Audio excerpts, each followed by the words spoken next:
Hello, adventurers, and welcome to another Zulu's D&D stream. We're very glad to have you again in this delightful holiday season. As you can see, for some reason Zoom will allow my green screen to work, but OBS says no, no, no. So, for those of you who saw the stream on Friday on the Shopping Network, you remember their bricks. They're not bricks now. There is this delightful Aurora Borealis. I am Rob, one of the DMs at Zulu's Board Game Cafe, and I am, of course, joined by, there it is. I've got Jason to my right, and then, below me is Alex. How are you guys doing today? I'm doing great. I'm doing good. Awesome, very cool. Hey, my water's right here. So, there you go. Last week we took our second day talking about Tasha's Cauldron of Everything, which I'm sure we could literally spend until the end of the year talking about that book. I finally started diving into some of the different terrain hazards, and I didn't realize that they had set up in there when to roll on the chart, which is I think very, very cool. So if you're in an insect infested area, if they disturb a nest, or if they cast a spell at this level, or if they rest for any, a short rest or a long rest, roll on the table when something happens. So, right. But yeah, exactly. Great things in the back of that. I find it fascinating. I especially like the list of environmental effects that can be replicated with spells. So you have yes, that was, I thought, a very fun thing. Yeah. It's obvious, but it's good to have it in one place. Yeah, exactly. Speaking of which, today's stream, which you would have, you can see on the name, is the DM Tools of the Trade. Now, we've sort of talked about this before in different forms and iterations, but one of the things I think that we sort of take for granted is sort of what tools we have amassed over the years that we sort of keep at arm's length, that you can see just sort of out of screen, that we have. So anytime you see your DM sort of do this number, or if they have a DM screen, sort of hide behind it. What is behind that DM screen? I mean, it could be whether or not you use a DM screen. So we're gonna sort of dive into those must-have items, both physical and digital, that we have sort of that when we're running a game, these are the things that we are guaranteed to have at arm's reach. So I guess first question: who wants to talk about some of their bits and bobs, which I will be referring to. That's what I call those things. I have an unusual one.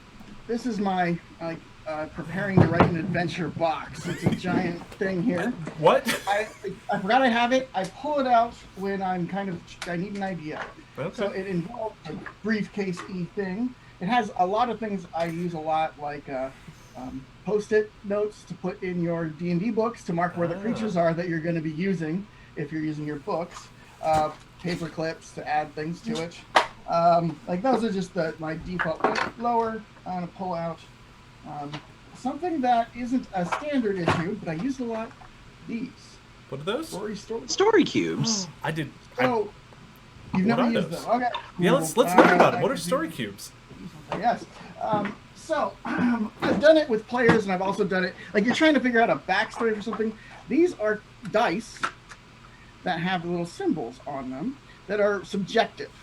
So, a key or whatever. And you just pick, 3 at random or whatever, and you roll them. I'm going to go ahead and put my camera to show this. This is going to be kind of odd, because the way I have it set up. But, a little peek behind the scenes of what I'm going to be running.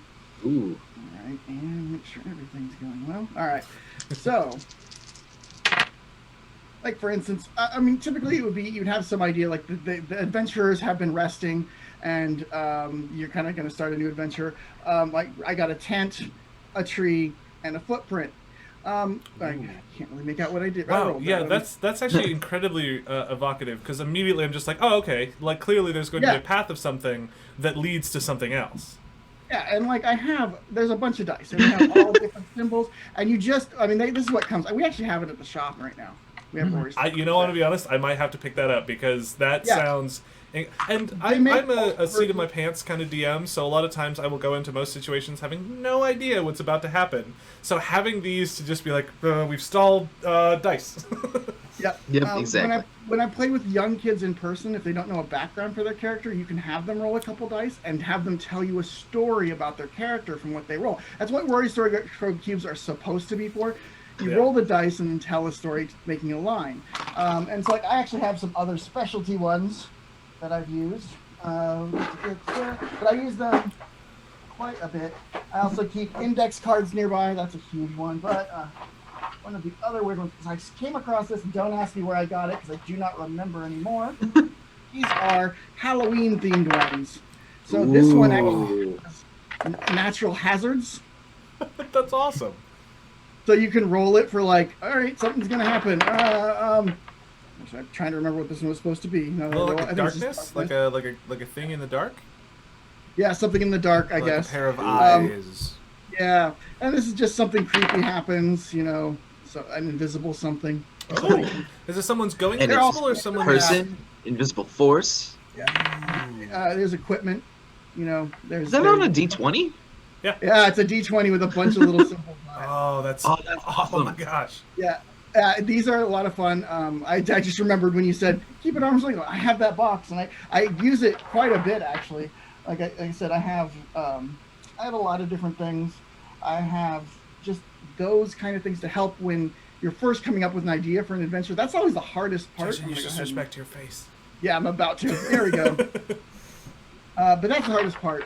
Is really, I think, coming up with that springboard. If you already have something, this will kind of add like, what is the background to this NPC that they just ran into, And you can roll like, he's from a small village, or whatever you got out of there, but he harbors a deep secret, whatever you feel like doing. So I mean, not everybody needs that, and you can just have a table too. But I kind of like you can get the same result and be completely different, because you just weren't feeling it. You're feeling a different way. When you I'm going to be honest. Those story dice, I'm going to buy a set of those story dice because, because even just from those 3 dice, those 3 things, tent, a tree, and a footprint, I'm immediately just like, oh, a thing.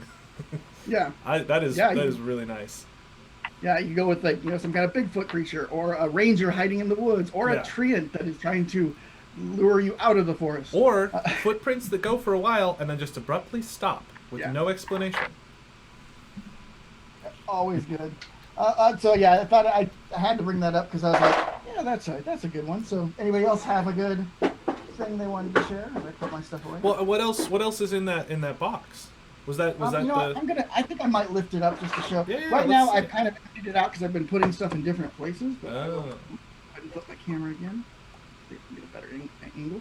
So you can see I've decorated my box. This is the insert. I have like this one is it's a flight stand or slash has a lid, and I can put stuff I need in it, but I can also unscrew it and make a flight stand. These are honestly, having something to represent a miniature in the air is incredibly helpful. I have the Cube of Force. I wish my stuff was closer to me right now, but I have a Cube of Force that's just a 2-inch by 2-inch by 2-inch plastic cube with one side missing. And I will just set that on the table. Do you have your cube? Oh, no, I just have a dice cube. Oh, yeah, and just, honestly, just having something to represent a miniature airborne is so very, very helpful. Like, just something to show, like, because, honestly, even just putting a D6 under it to show that little extra elevation can be really helpful to just remind you that miniature is flying. Or that character, that whatever. Oh, there's more. Oh, my gosh, there's so many goodies in there. Oh, yeah. So there was an old 2nd edition thing called a Card Master thing, and you could draw from it, and it actually has the layouts of a dungeon where the doors would be and stuff. So you can kind of improv a little dungeon encounter with hallways, or there's a bed in the room. I don't use this one as much, but I keep it in just in case. Pathfinder made face cards, another good one for assigning to NPCs. So you can be like this, you can kind of show what somebody yes. like. Yeah, so you have like, this is the the prince that you're going to rescue, and it gives that kind of, and you can actually write on the back. They're blank, so I would put them in card protectors and then write on them with dry erase. Yeah. That's cool. So you can use them again later and just be like, yeah. And I've got others. I started collecting the Rory Story cubes, so I've got like the Batman ones. You never know when you need Batman. Yeah. Right, exactly.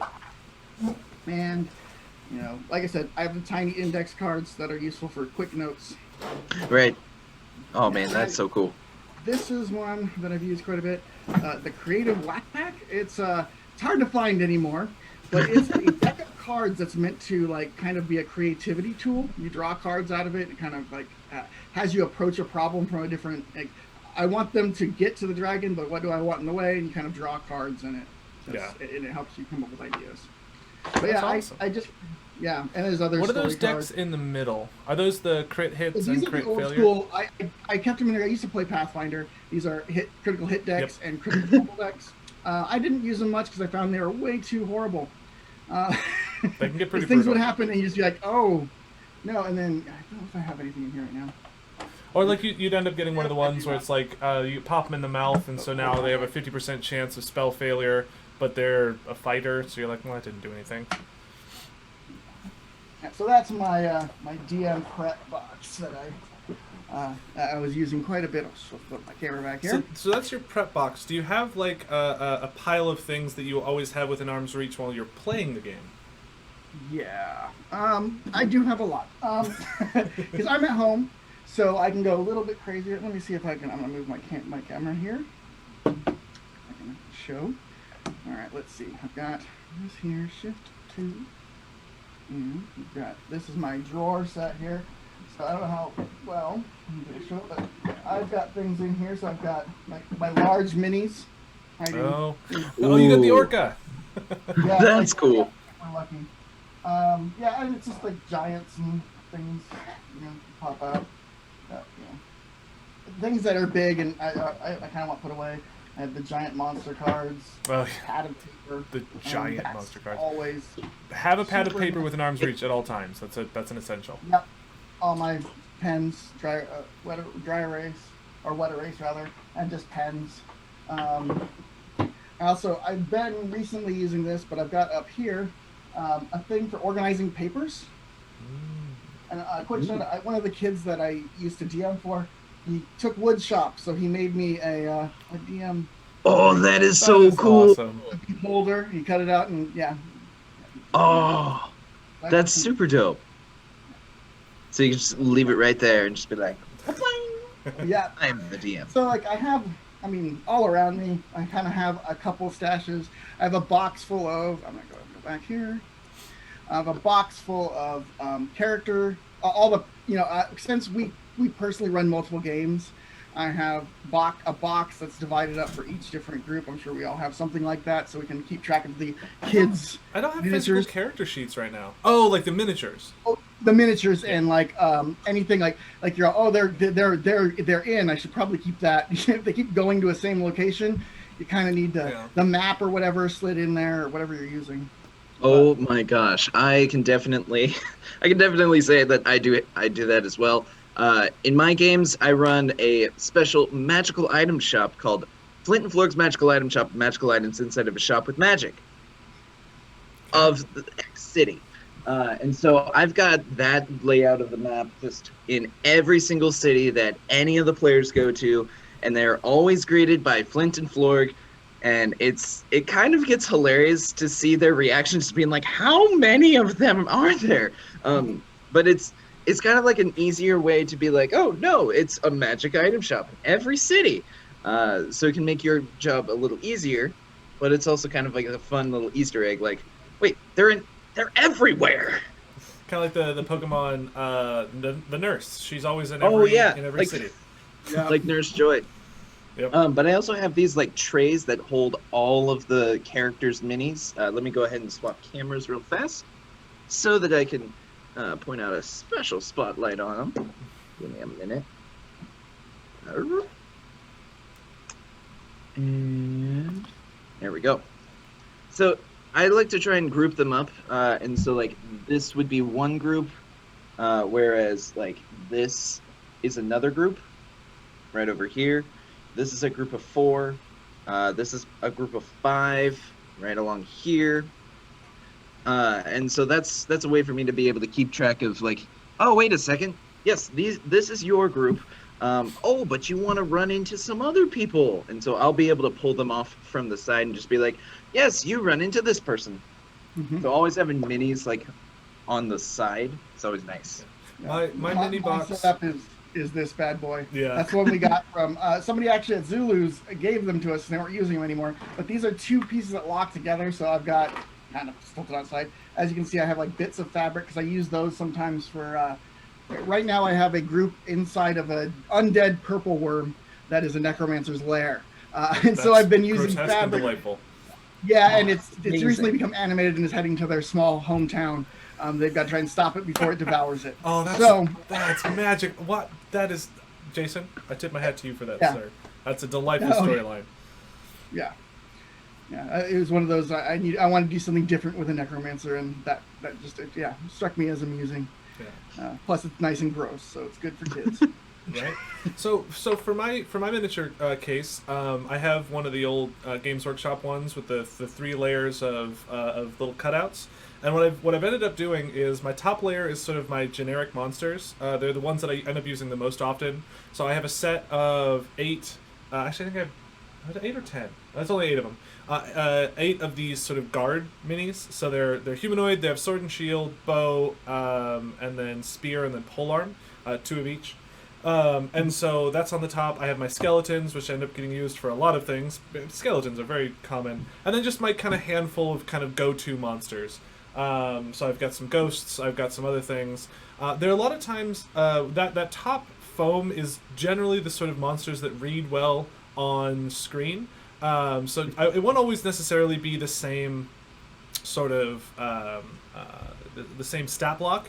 But it'll be the same miniatures. Those humanoids that I have been used as guards, as bandits, as sailors, as every darn thing. And again, because we're on that sort of webcam, you can kind of get away with it. They will start recognizing them though, and start to hate them, which is funny.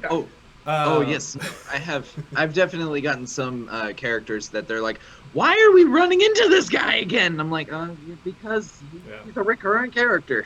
Yeah. Our long lost twin brother. Yeah, that's it. That too. But then I also have the next sort of tray is my sort of more like hero style characters. So anyone that has kind of interesting looks or feels or that sort of thing to them, which is honestly that's actually what I pull my minis for the players out of.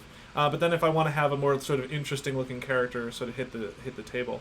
What I love about those is because they're very sort of they're visually much more interesting. They can kind of paint their own picture for them. So like the miniature will sort of denote what type of character they are. Which I find very, very helpful for like, I need an NPC. Well, I've got this mini, and this is who this mini is. And then below that is more of my animals and sort of the minis that need to get painted, but that I'll use sometimes because I don't have an overabundance of time for mini painting. Yeah, so like I said, I'm fairly organized. I try and be. So here's another view. Oh my goodness!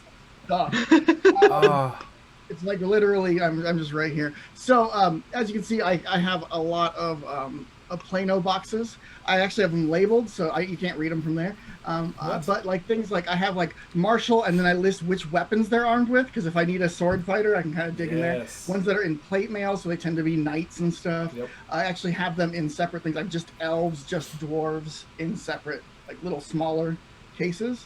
And then I have them grouped by like type of monster. So I have like undead physical and corporeal, because incorporeal. Yeah, there we go. I can say it. And of course a lot of D&D books there. Yeah.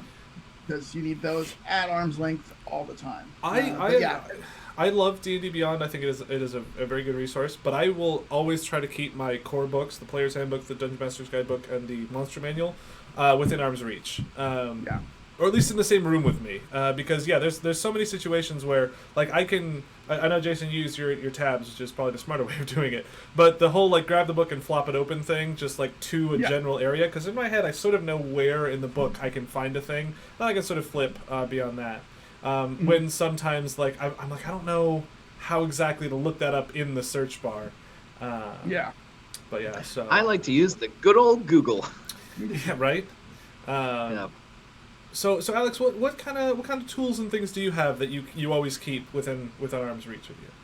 Oh, just minis everywhere. So there's a part of me that's really happy that we use like web cameras, so then we can like literally point out and just be like, this is exactly what you're seeing, because the rest of the table looks like a complete mess. because it's just like covered with minis. Oh yeah. I have a sort of crazy mentality for like organization. Like I'm not nearly as organized as Jason, where I have labels for everything, but I have a general idea of like, Yeah. oh wait, I've got buildings over there. And so if anyone else were trying to like step in for me if I called out sick, they would have no clue on Yeah. where anything is. Yeah. But yeah, that's essentially like where I'm like, oh, no, we are pointing at a certain spot, at a specific spot for a reason. Yep. Yeah, you can see behind me is beautiful. In front of me, it's chaos. Right, exactly. To my sides, it's complete madness. Like another thing I keep on me that I think is for me is super important is I have a side table, like a little coffee table, Yes. that I can put the stuff that I can make sure cannot be seen accidentally with the cameras, because Yes. that way you know, at least having it somewhere where you want access to it, but you want to make sure the kids don't see it. You need that hidden area for you. Because I don't know how many times I've accidentally put something to the side and been like, oh no, I saw, you know, insert type of monster there. Happens all the time. Where I'm and sometimes like you'll want to subtly put a mini out there, and then when the kid notices, you're like, yes, it is that you. I did that actually with one of the one shots I ran, where because I pre-set up this kind of forested cabin thing, and I placed a handful of those miniatures that I mentioned before that get used for everything. I put them sort of behind a tree so that from the angle of the camera you couldn't see them, and then I just rotated the tree once they did their perception check, or the base, they could see it. Mm-hmm. So Jason, you were mentioning dice before, and I don't know if these are going to read on camera because I got my virtual background, but I have these giant chunky dice. Oh, the Geomorphs, yeah. Oh, they're so hard to read. Yeah. But they're essentially, they are maps.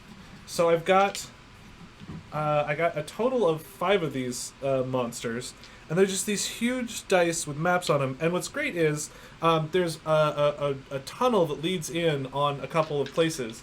It's always the same sort of standard location, so you can roll all 5 of these dice and then like put them together to make a map. Because I know that personally when I'm like on the fly, I'm trying to like make a dungeon, or even not on the fly, when like I'm trying to pre-plan a dungeon, they end up starting to look kind of samey. So these help me sort of make visually compelling dungeons, and I can have a map to sort of describe to people. But to continue on that notion, when it comes to maps, sometimes to have those things, one of the things that I find very invaluable, and is a piece of graph paper. Not necessarily because I need to have like exact precise details, but it's also just sort of helpful to have. And I have that in 2 forms. One is, and I don't know if we've mentioned this before, but we have this notebook called, oh goodness, I'm going to need to turn this virtual background off for a sec, because it is eating things. I like it because it looks pretty, and the green is sort of, so here we go. Boom. Hey, the magic is gone. So I've been running revealed too, because I've been running Rime of the Frost Maiden. That's perfect for the background for so that. this book is actually very, very helpful, because what it has in it is, so it has oh my gosh, it's so bright in here. There we go. Oh, there we go. Oh, there you go. So yeah, you've got basically just lines to put people's names for initiative. You can track their hit points and AC, which is very, very helpful. Further along, it has grid sections. Let me see if I can. So you can just draw your grids, and this thing is you can use wet erase and dry erase markers on it. But also, I took a piece of graph paper and laminated it, and it is incredibly useful to have a map that you can sort of point out, provided, again, of course, your camera cooperates with you. Right, of course. So here's another question for you guys. So I know that we're doing the digital thing, but do you guys keep your DM screens with you? Like, do you have a DM screen within arm's reach? I do, but it's mainly because it has all the, because it's a custom one. And I use it for because there's a couple things I always have to recheck. Not as much anymore. We've been running so much that I don't need to even look at it anymore for like weapons and stuff. I would want to double check. But if I need to use armor, I kind of it's easier to glance at like, oh, what's padded armor again? Oh yeah, it's that. Do you have your DM screen with you? No, my son was running a game and he borrowed it. So, Okay, so it has wandered off. But I didn't see it. I was actually Yeah. thinking I need to. But yeah. So what I discovered, I was sorry, Alex. Do you have a DM screen within arm's reach? No, I do not have. Well, I have one at my house somewhere, but I do not actually use the DM screen, just because I really do use the tool of Google a lot, where I'm like, Yeah. oh shoot, chainmail armor. But then also there's a lot of points where I'm like, wait, no, I know chainmail armor. I've been running since March. Yeah. So I should know about this. Yeah. So I found there's. it. He did put it back. Oh, nice. There you go. I didn't expect it to actually be put back in the correct next to the DVD books. Yeah. I was looking everywhere else. So what do you? But What yeah, do when you have everything on your labeled. DM screen? So this one, I got this one. I like it because it folds out. You know, it's landscape. Is that your and side not- or the player side? This is the player side. Oh, okay.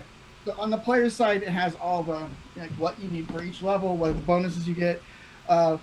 It's stuff that I tend to remember what players tend to forget, like all the different actions. I can kind of. Yeah.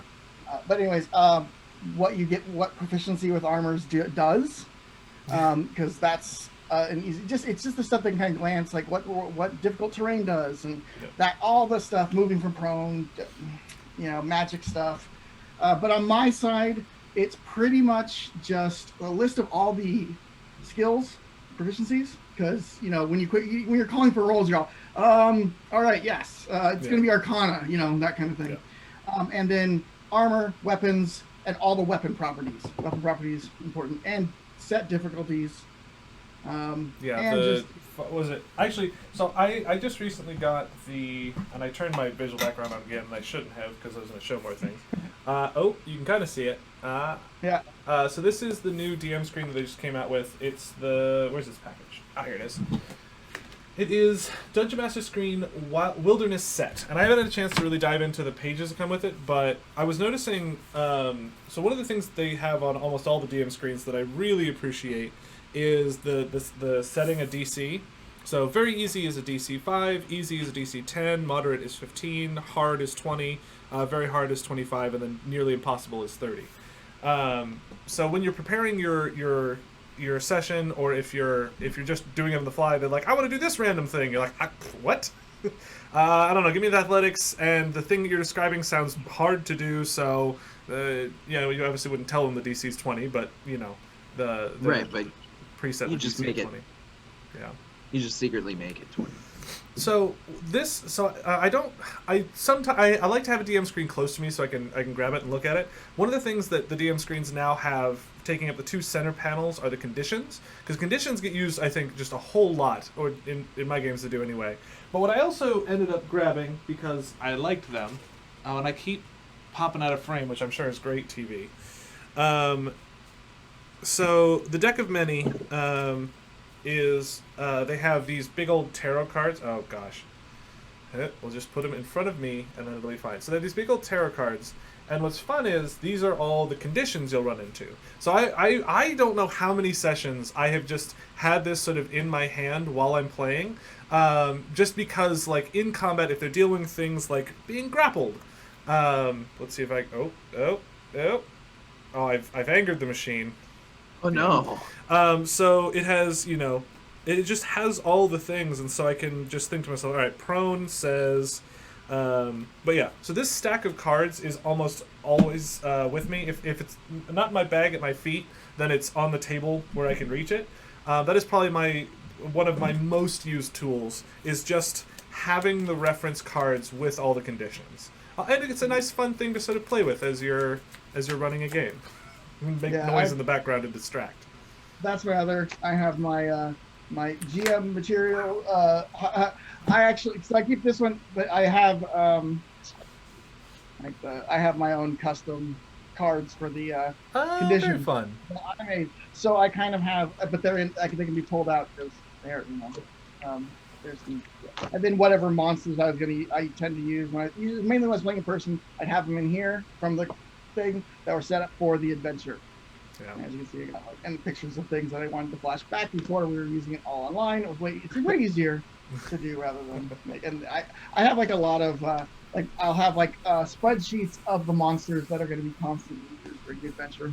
Yeah. But that was, I don't use that typically now, just because whipping out a book that I just tend not to use it. So it's would got you useful say? stuff in it, but So how many of the things that you normally do when in in-person games that you would have physically with you, how much of those have transitioned to sort of digital things? So my big ones. So I like to use tokens. Alex has seen because he's played in my games, but I have like poker chips that I have actual like spell slots. Or for the kids, I would use Scrabble tiles, and I would kind of make them. I have them. Oh, actually, knock stuff down. This is actually for a game that's somewhat ongoing, but we haven't played in a little while. But I make, like a little poker chips that say what the abilities are, Oh, and so that you could forfeit their stuff in the middle. Like, and here's like a spell slot that I did. Yeah. First level Eldritch Knight spell slot, just because more custom you get, better. And so I like having physical objects. It helps people remember. Even if you're using pennies or beads or something, it can be very helpful. Yes, that down, so I'll do that. But yeah. So no, I've also been kind of developing something like that, or something along those lines. I was just preparing it. That's why I turned off my camera real fast. So I have a new heads-up display for what the players will be able to see. So I'll go ahead and show that real fast, because I've been adding fun little pictures. So right now, what you see over there, that's the main camera. Up top is if I'm deciding to stand, you see me in the tiny corner, and below me is the Zulu's logo, right? Well, right now the adventurers are in the city. So instead of being at Zulu's Board Game Cafe, they're in the city, right below. So it gives a little bit of a different feel. And then if they need to talk to a specific person, well, bam! They're talking to a specific person. That's a useful thing with OBS. I haven't really messed with the picture thing, although I should. Just in order to help with that, especially the NPC thing, that could be helpful. Because back when we were running it, when Zulus was up and running and people were running D&D games there, I love paying attention to what different DMs would do, especially because we had Adventure League there and such. One of the DMs, he would always have little characters on sticks for the NPC, so because he wasn't good at voices, so he'd flip up like a little popsicle stick with a head on it and be like, and whenever he's holding up that, he was talking as that character, so you put it down, he was DM, hold it up, and it would be that character. That is actually a really good idea. Yeah, it was really, and people responded well to it. Like I said, like walking around, I'd always kind of see what people used, and I would, that was one of the cool things of working at Zulu's, is seeing all the different types and ways people play. Yeah. Which unfortunately now it's all digital or online, so you're not seeing. But see, that's why we're doing this here. They can't wander around looking at the tables, so they've come to our table, and we're showing them sort of behind the DM screen all the bits and pieces and tools that we use. You mentioned tokens, and I actually just recently got, and I'm gonna have. Oh, there it is. So this token set is the D&D one. It's this little metal tin. And they have a bunch of just status tokens like Charmed and Concentrating and Resistance. And I forget so often when someone is concentrating on a spell because it's just one of those things you don't want to think about it. So being able to have a little like bright red token that I slap down next to a character to be like, hey, if they take damage, have them make a Constitution saving throw is massively helpful for me. And something that I really, really am enjoying having an option of doing. Also, things like moonbeams or that sort of thing. Any spell effect that stays on the table, I like having them physically on the table. And I think... here we go. You got a moonbeam right here. Ooh, look at that. Oh, yeah, you got your spell effects tokens. Yeah, they're from Arknight. And it's got things like, Wall of Fire and stuff that you can throw out there. Oh, right, my fires are gone. So, along those kind of similar lines, I have a series of these little flames, because things inevitably will get caught on fire in D&D. And having this is very, very helpful, because then I can remember, oh right, it's on fire. So putting this on the table is fun, and what's even more fun about this particular set is once they have neglected that fire for long enough, I have a bigger one. So it goes from a manageable fire to, oh goodness, that's going to be property damage. And what's fun is they're also, on the other side, green, which means they'll disappear in the green screen. You got a magic trick you can do right now. Yeah. You just... So I have this, I always have this nearby me. It's, oh my, I really need to just turn my virtual screen off. I have this Rob, basically speaking this... of fire, Oh, I just yeah. lit a forest on fire. Yeah, exactly. And so, down below, I've got a little tiny picture of a forest. I look So- extremely tiny. Yeah, so those fires are actually ones that I made. They're paper. Yeah. They're literal printouts, folded, put out there. It's super easy to do. Yeah. If you know, And I think it really helps, like, the players sort of be like, the things are on fire. Yeah. Like that, and it Oh helps my you gosh. as a DM remember it's on fire. Mm-hmm. Well, you I can also had- build more tension too. Yeah. I actually had one kid where he lit they were on a pirate ship, and he literally lit the boat on fire, but then he walked away. So he just lit a room on fire. And then he decided to be like, oh, you know what? Maybe I should check in on that. And then the entire boat was on fire, and everyone was cracking up because I had so many of these paper cutouts just everywhere. Yeah, I have so much. I have the same flames as you, Rob, so we can show them off the green. Yeah. You can see the green.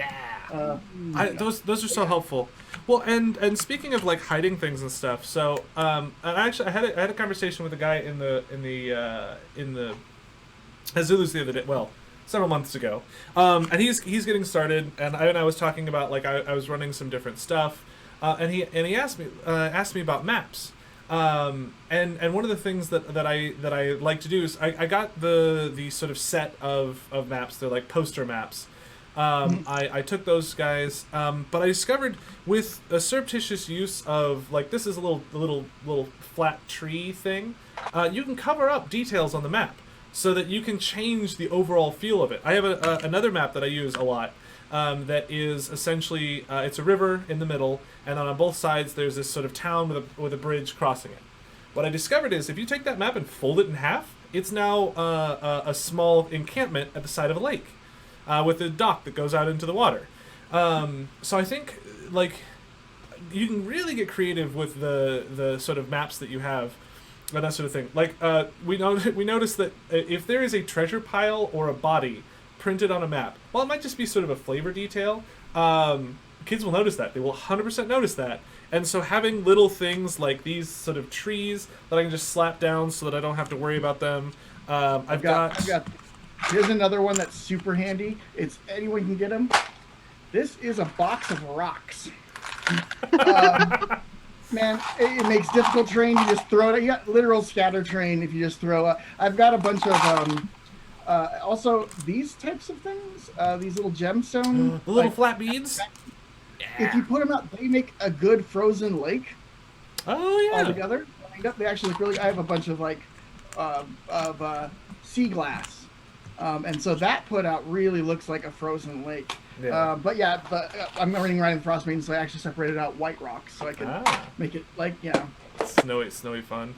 Oh, what do you got? I actually just got like a whole bunch of per suggestion by you, Jason. I got a whole bunch of this like stuffing, so then I can literally just toss it around. I'm gonna switch my camera real fast because this is kind of funny. For that same group that lit the boat on fire, they also summoned a snowstorm, so I just kept like throwing snowballs, just giant chunks of snow at them, and just throwing giant chunks of snow. It made it like extremely difficult for them to see, but I also was like, aha, there you go. Or it can be a nice fog cloud as well. Oh yeah. Look at that heavy, dense fog. Oh yeah, fog. It could be clouds. I've done air elemental, like the elemental plane of air. You can use those as clouds. Like I had a map that was snow, but it looked from a distance like you're up in the clouds. Yeah. And so I used smaller mountains, like this thing, just like they were poking out like mountaintops, and then put the clouds around them. And so they were stuck on the mountaintops, having to try and like use Do stuff spells without and falling stuff. off them. Nice, yeah.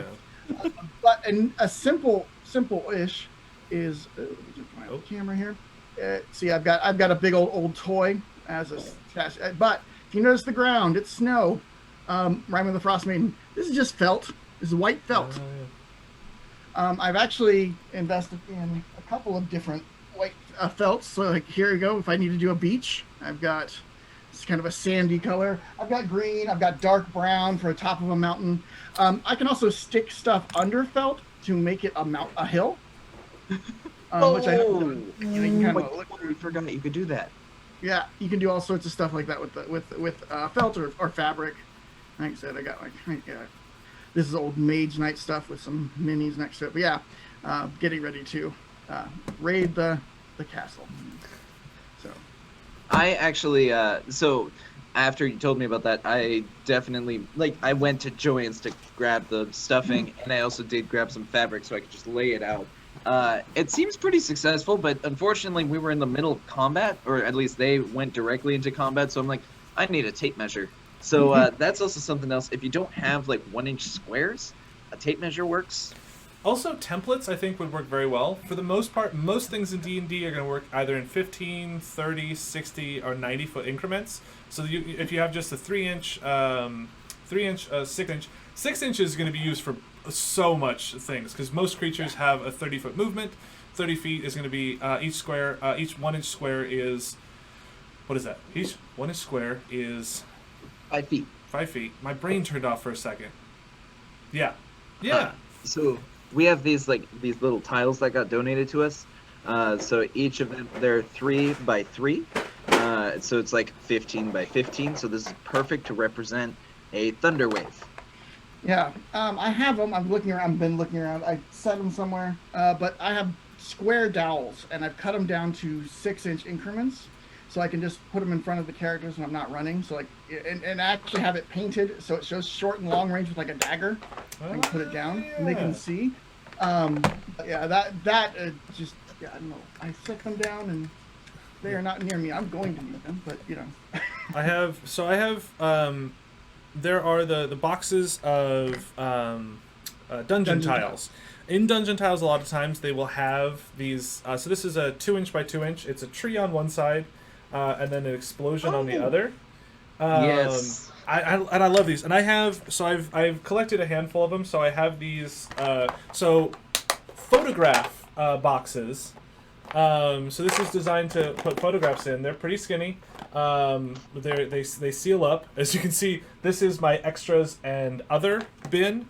But I also have an urban bin and a forest bin. I think the other one is. I don't know what the other one is. Oh, it's my dungeon. So you have buildings.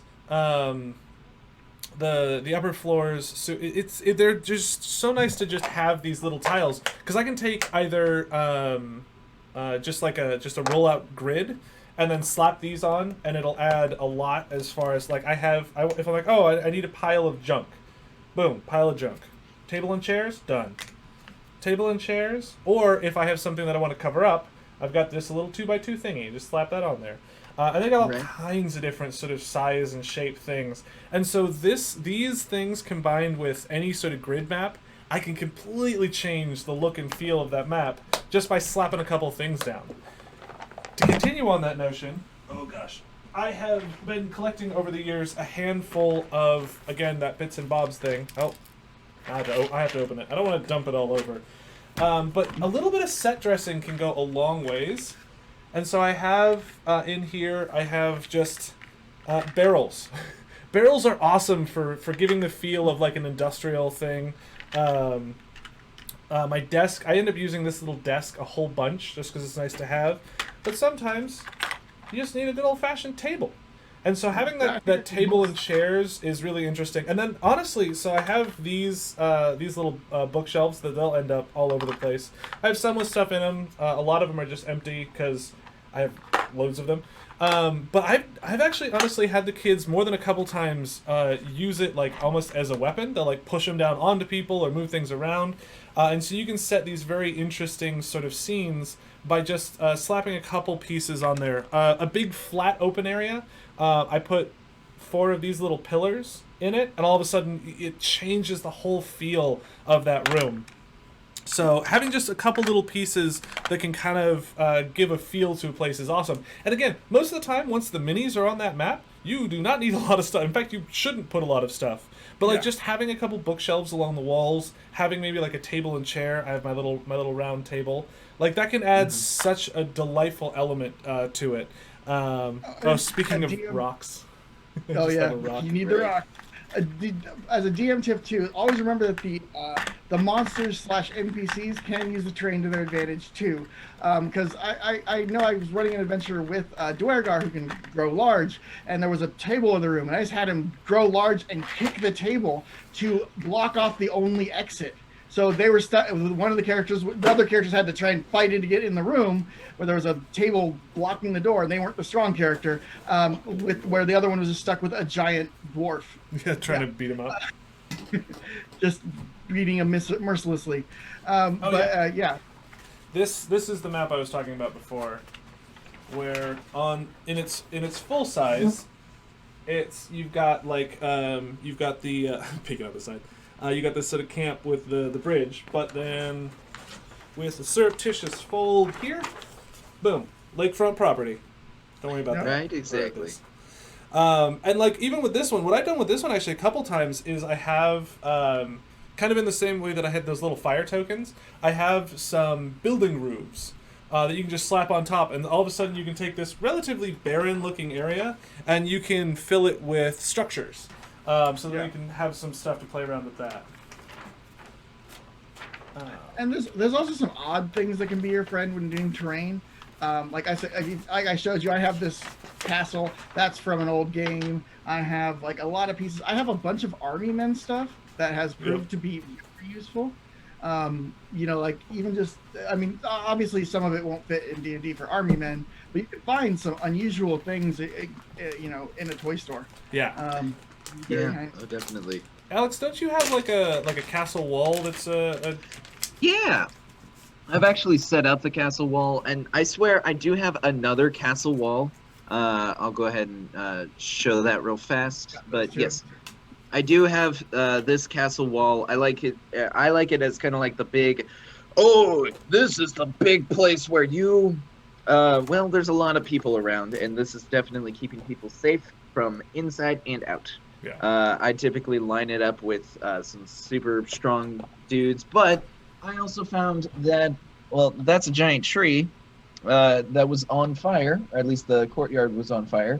But in the case of like a whole bunch of fancy elves that never ever leave, why would they when they have this super awesome tree? Yeah, no, and that's all old Imaginext stuff. And right. So if you maybe digging through your garage or attic or whatever, you can find some unusual things. I have a now 14-year-old son, so I can go through his old toys and find some gold mines. Oh yeah. Right. Yeah. And not to mention, I like most nerds have toys. So I've been trying to figure out a way of using. I have a Swamp Thing action figure, and I'm like a giant treant or something is going to have to make an appearance at some point.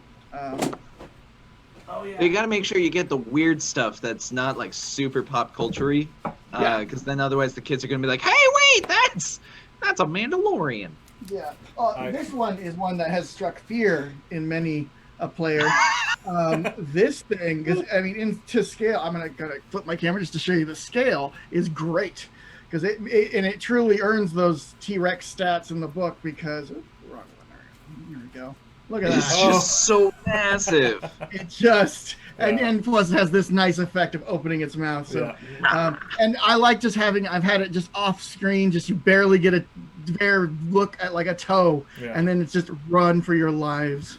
Or my other favorite is to have a character that wants to climb a tree, putting their miniature on top of its back because they climbed the wrong tree. Oh no! Turns out it was a dinosaur the whole time.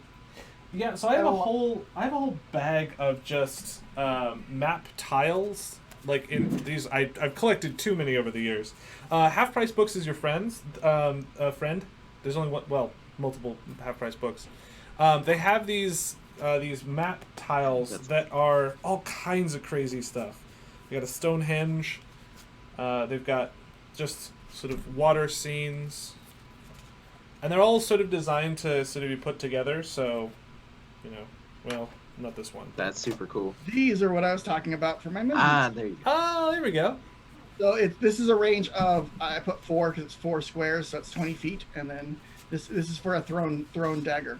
Oh, okay. This is long range. Yeah. This is short range. I'd imagine And so a lot of put it down. like improvised weapons would probably be similar range. It's just like this is the sort of well, range the for nice- throwing things. Yeah, and I made sure I got square dowels because they don't roll across the table, so I can just set them down. Yeah.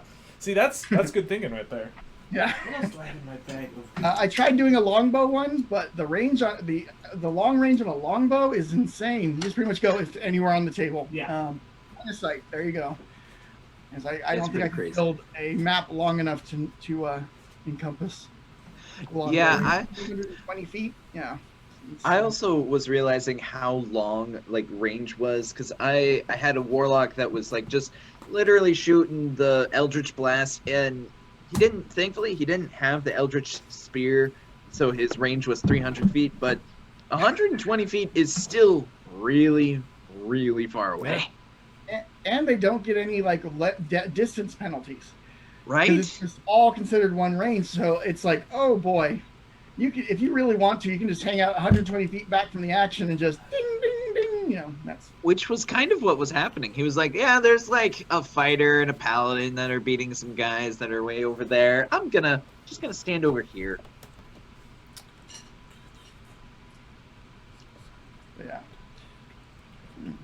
Sorry, just noticing them. Right, exactly. As I'm looking around, what other things? So this was something else I used to use in person. Oh, good. I was gonna say this map here, which fills the entire screen. Oh, no, there we go. It's got the grass on one side. It's got trouble on the other. It's got bricks on the other. This one is 25 feet. 25 squares at its longest. What is that? It's 25 and 5. 225? That is 125. It's Is it? 225. Oh yeah, no wait, 225? No, I said 125. 125. Oh, Yeah. 125. I bet. So this map in total, which you saw how big it was there, is 125 feet from one side to the other. More often than not, you'll have the action generally in the middle, which means you're only going to be at about 50 to 75 feet for conventional ranges. Now, that's sure that it's difficult for someone who only has a 30-foot movement to cover that distance, even with a double move, but some of those ranged weapons are just reach out and touch right. people. That's what. Yeah. There's an ocean. Oh, Oh nice. yeah, that's good.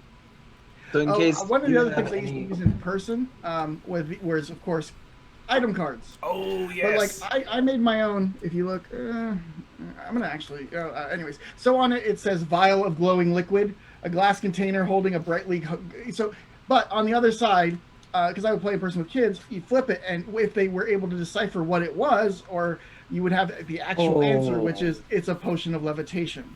That's cool. Oh, that is a lot of That fun. it was really good with the kids, because I like giving out potions, but it was funny how many, if they have a physical object in front of them they look at, there is no way they're not trying to figure out what in the hell that is. Oh, yeah. Right, exactly. So yeah, I would do that, and I'd have rings. I have one side would say just it was a ring, and the other side would be like it's a ring of protection. That's a fun way of doing it too. Yeah, I have the reference stuff. I have a lot of like just tables and charts with me, like basically at all times. So I've shown this before, but I will always bring it up. This book has so many tables that I use all of the time, and it also has a map in it right now for some reason. That's cool. Very yeah, right? convenient.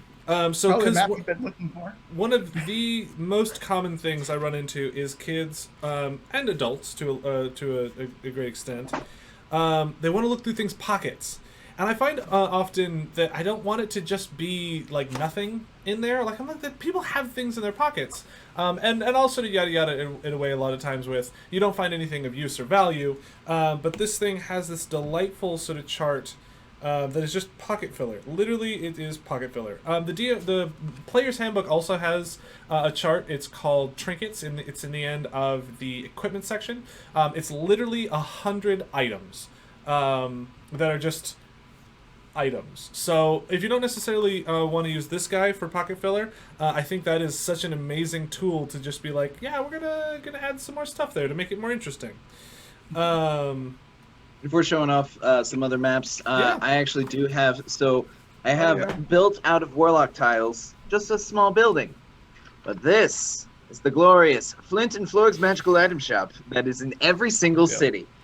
Of course, during the sessions, I always am saying the entire full name, but sometimes I want to shorthand it to it's just the magic item shop. Yeah.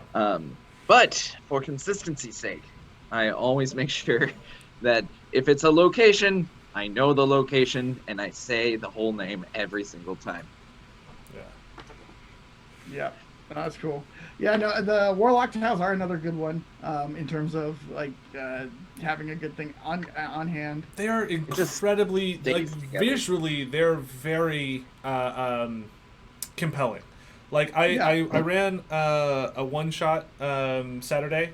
It was somebody's birthday, and they were like, "I'll play D&D." So I was like, "Sure, I'll run a D&D session for you." Which, by the way, is a service that Zulu's offers. So if you'd like to do a one-shot, we have that little email down here. You can get a hold of us there if you want to, do that. But anyway, so describing the scene and then turning on the Warlock tiles to like have that sort of very like that's such a compelling image to see. That like you really, it's a lot of fun, because I think we've all done that as kids. Like, we had toys or things that we had sort of down in there, and like we get our faces all up close. But this lets you do that, which is, I think, a lot of fun. Oh yeah. So, and again, Warlock tiles are not necessarily the cheapest things, but just having something that you can do to sort of be able to build that map and get that visual representation. Because you could even, like, if you wanted, you could just take pieces of paper, cut them out into different sizes, everything in inches, slap a grid on them, maybe do a little color, and then as you're playing, if you're like, this is the scene, you can just take those pieces of paper and just put them down on things. Because I love having all my sort of pre-made maps that are just sort of always at my fingertips. Oh yeah. Jeez. Sorry. Oh, that didn't sound good. No, it's fine. It's just my boxes. I have this forest. I have used this forest about 100 times, which the kids are probably, I'm sure, getting bored of. So it's got a road on one side, and sort of a junction on the other, but like, and it's got some interesting caves and things. But I've definitely, with this one, like, I have a building that I'll just put in the middle of it, and now all of a sudden it's a cabin in the woods. So you can do a lot of really interesting things with just, sort of, sure, this is just a forest, but you put some stuff in there and it becomes a very different forest, which I very much enjoy. Yeah. Exactly. So I've got Flint and Florg at their magical item shop with a couple of customers. Yeah. I like it. Just fun little extra details. Yeah. All right. Yeah. Were there So, any last minute things? I think we should probably be wrapping up at about now. Were there any last minute quick things that you guys wanted to share? I'm trying to think of Always what have thing I water? always have with me. Water. Water. Oh, is- yeah. Have your water cup. Yeah. Water cup, water bottle. Yep. It's super necessary. Yeah. I just drank the whole thing. Yep. Yeah. Yeah, water. I honestly, now that I having these in my hand just makes me feel like I'm about to run a session. Now I can actually show you the stuff on there. Oh yeah. Prone, and because they're just, and it's a fun just kind of reminder, like, hey, you can use poison, you can use charm abilities, like these are things that you can do. If you want to be very rude, there's the whole exhaustion. Oh my gosh. Chart. So Mechanics is yeah, so rough. I love having these with me. Like, basically, I've got my Table Fables, I got my thing, Xanathar's Guide, and now probably Tasha's Cauldron are probably gonna be the two that I always have with me. But like, those are the things that, like, anytime I'm DMing, like, I need those. Like, I don't even, like, for the most part, I would, if I had to choose between a player's handbook and Table Fables, I will pick Table Fables every time. Because for the most part, I got the rules stuck in the old noodle. But I don't have just like random dungeon events. Give me a number between 1 and 20. 20. 13. 13 and 20. The party hears a loud weeping. And what's Another I love just that random stuff because like I'm stuck in my own noodle. Random weeping. What does that mean? Why is it there? Will they pursue it? Will they run from it? Like I don't know. I love having just this chart of stuff. I love the encounter tables in Xanathar's guide. I'm very excited to start using Tasha's Cauldron with the kind of the environmental stuff. So yeah. Yeah. In that vein, I don't have it with me right now, but sorry, you got a voice note. All right, I have a homemade index card deck of random events. And so, like, I will draw at the start of a session. I haven't done it in a little while because I forgot about it, actually. But drawing a card at the start of a session that gives you something like that, where it's something like a lost pet shows up. And, like, that kind of thing, you're like, so I've made up a bunch of those. I also have, like, certain icons in the world. It's taken from 13th Age. It's a D&D clone. But I tend to use large enemies that exist in the world. So it would be like, you feel the influence of this enemy. Oh. So something will happen involving that character or NPC, like not necessarily directly, but like that kind of thing, and have like a list of kind of common things. But or like an accident happens to one of the players, and like okay, cool. Like you have to somehow work that in, or they witness an accident, that kind of thing. Yeah. A bunch of little things like that. It's the same as the Table Fables thing. It's good to have something that kind of makes you think that, like I said, the Rory story cubes, because it's easy to fall into that rut of like, you keep doing this. Yeah, you gotta make that compelling story.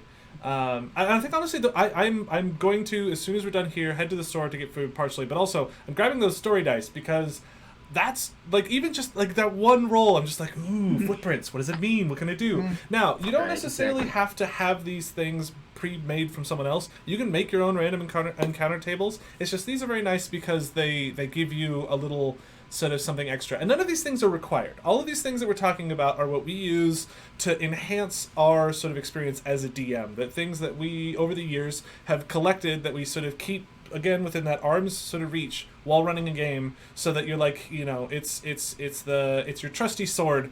Say for your character to be like, this is what I use to attack things. This is what I use to block things. Like you always have those tools to make you as a DM do a more fun job. So I think that'll be all for now. We haven't had any questions from the chat. If you're watching this later on either Facebook or YouTube, we do have an email down here. Feel free to get a hold of us with any of your questions, that sort of thing. Now, I'm going to spring this on you, Alex. Jason and I before were talking about Cyberpunk Red. Because I think, yeah. Discord, and then... having a good conversation about Cyberpunk Red and just like a different setting, because we've been talking about D&D, and Cyberpunk Red has just come out, or really, I mean, it's been out, but I've been flipping through that PDF of it, and Rob, you've been reading the physical book. Yes. And so, and I played the Cyberpunk 2020 for quite a long time. Yeah. So I was thinking it'd be a lot of fun to break the mold and dive into a slightly different game system. It's kind of funny that Cyberpunk Red comes out in 2020 when the previous edition was Cyberpunk 2020. So, yeah, sounds great. Let's go ahead and do it. So cool. Tune in next week to learn more about Cyberpunk Red, all the fun that is that stuff. Dystopias. So in the chat, I have put a link to the Discord if you feel like chatting with people. Also, you can always go to Zulu's Games. That's going to be the website. If you go to community there's also that Discord channel. There's the YouTube channel. Don't just because we have to isolate doesn't mean that we're not connected with each other. And you should recommend. I'm stealing this from another thing. You should recommend D&D, and more specifically this show, to a friend of yours that has a cat. So if you have a friend that has a cat that has not watched this, tell them about it. Let them know. Be like, hey, I know these crazy cats. That wasn't on purpose. That's just the word I use because apparently I'm from the 50s. But yeah, so on that strange note, have yourself a lovely time. Stay safe out there, and we will see you next week. Bye. Bye, everyone. Bye.